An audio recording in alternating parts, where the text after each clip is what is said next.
បាទថ្ងៃនេះចេញមកកម្លាំងផ្លូវ06ផ្លូវនេះប្រភេទ40លីបងចេញកម្លាំងឲ្យមេក៏កំងមួយឈុតnữaឥឡូវយើងរៀបចំកម្លាំងឲ្យគាត់ហើយបងនេះបងប្អូនព្រោះនេះផ្លូវប្រភេទ40លីហើយយើងកម្លាំងប្រើបដាង06បងប្អូន06តែប្រភេទកង់ឡានអញ្ចឹងណា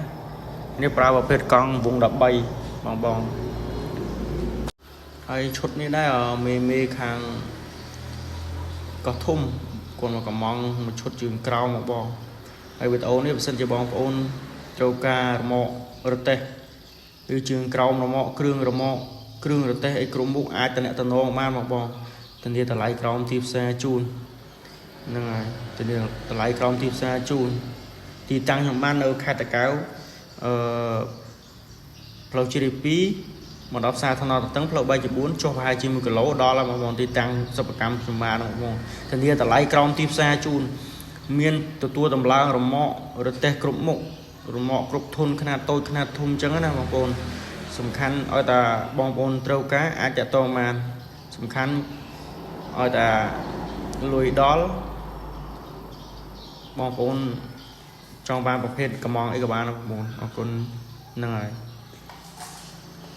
វីដេអូនេះដែរបងប្អូនចង់បានតំណងឆាតចូលเพจក្នុងបាទបងប្អូនហ្នឹងហើយសំខាន់លុយសត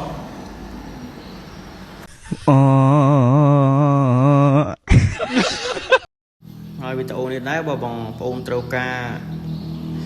លម៉ករទេះគ្រប់មុខអីបងប្អូនអាចតាក់ទងបានហ្នឹងហើយជាងពៅខេត្តតាកែវផ្សារថ្នល់តឹង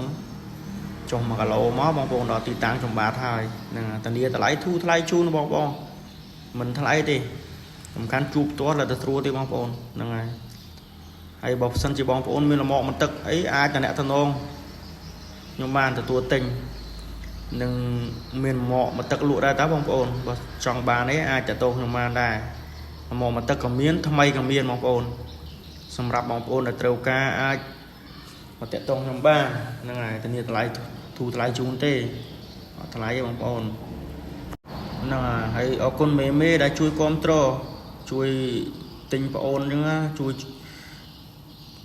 ជួសជុលដូចជាជួសជុលលម៉ករទេះអីមកជួយទិញជួយធ្វើប្អូនអរគុណច្រើនធំសម្រាប់ក្តីស្រឡាញ់មួយនេះបាទអរគុណហើយវីដេអូមួយនេះកាត់ខ្លីបងប្អូនជូនបងប្អូនឆ្នាំថ្មីរកស៊ីមានបានហេងសុខសប្បាយទាំងអស់គ្នាហ្នឹងហើយខ្ញុំរៀបលាហើយបាយអ្នកនរគ្នាអរគុណសុខសប្បាយ